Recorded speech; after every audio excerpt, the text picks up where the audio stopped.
So I'm sitting in an autonomous vehicle by Wayve, which is a British London-based startup that's taken the world of self-driving vehicles by storm in recent years. This is going to massively change the way we move around cities, perhaps the biggest change in the last century. Wayve has spent nearly a decade trying to prove that its self-driving AI technology can work. Now it's going head-to-head with Alphabet and Tesla. Your competitors in this field are often trillion-dollar companies. How do you compete with the giants? Just like being contrarian, I also love being a startup competing with trillion-dollar giants. I think we can move fast, and I think we can be a leading player in this industry going forward. We're driving in an autonomous vehicle, a Ford Mustang Mach-E, which has been kitted out with special sensors by Wayve.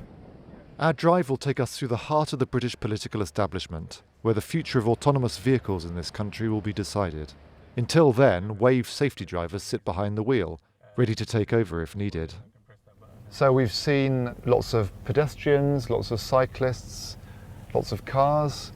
We haven't had any incidents where someone's cut out in front, which would be interesting, but it's handled all the usual obstacles in London traffic pretty confidently. That confidence is about to be put to the test on a larger scale. Uber and Wayve are teaming up to launch public road trials of autonomous taxis, often called robo-taxis, once British regulators give the green light. There's also Waymo coming.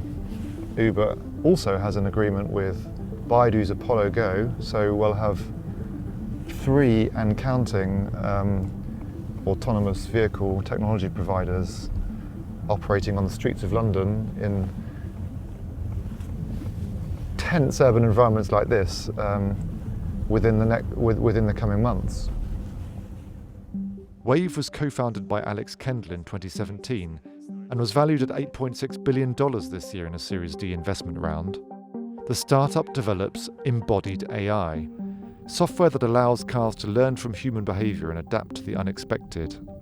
We don't require high-definition mapping on the roads we drive on. We don't require exuberant amounts of compute or infrastructure.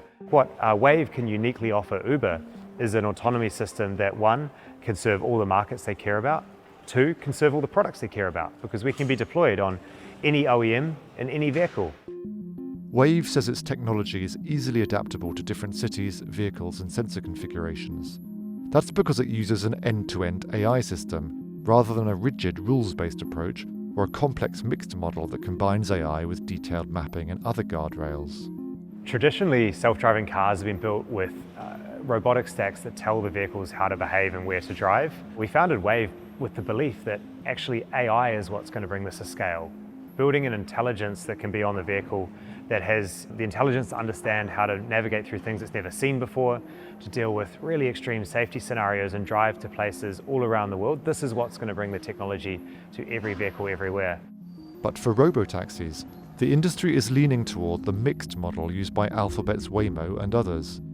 A McKinsey survey showed that 78% of autonomous vehicle experts believed the most likely path forward was a hybrid approach. What do you say to those experts? I love that because I want to be building something contrarian. And I was worried that the whole market is now believing in end-to-end AI and what we've been pioneering. So if all of these experts think that this is not the right approach, that's fantastic. So I'm really happy to hear that, because for me, I've got so much conviction that an AI-based approach, not a hybrid approach, is going to be the future. That's what we've spent the last 5 years working on. 5 years ago, we had an end-to-end AI driver. And we've spent the last 5 years figuring out how to make it compliant and verified for the automotive industry. Major car makers have bought in. Stellantis, which owns the Jeep and Ram brands, among others, recently announced a partnership with Wayve to integrate the AI software for supervised hands-free driving. And Uber plans to introduce Stellantis-designed and manufactured vehicles equipped with Wayve's driving system into its fleet of robotaxis. Nissan too has teamed up with Wayve to bring AI-powered driver assistance to mass-produced vehicles worldwide. Are you worried we're in an AI bubble? I think it's clear that AI is going to be transformative in the long term, but it's unclear who is going to capture that value. So are today's giants going to be tomorrow's giants? who knows? Maybe there'll be a disruption there, but is AI going to be a massive industry and it's only up from here? For sure.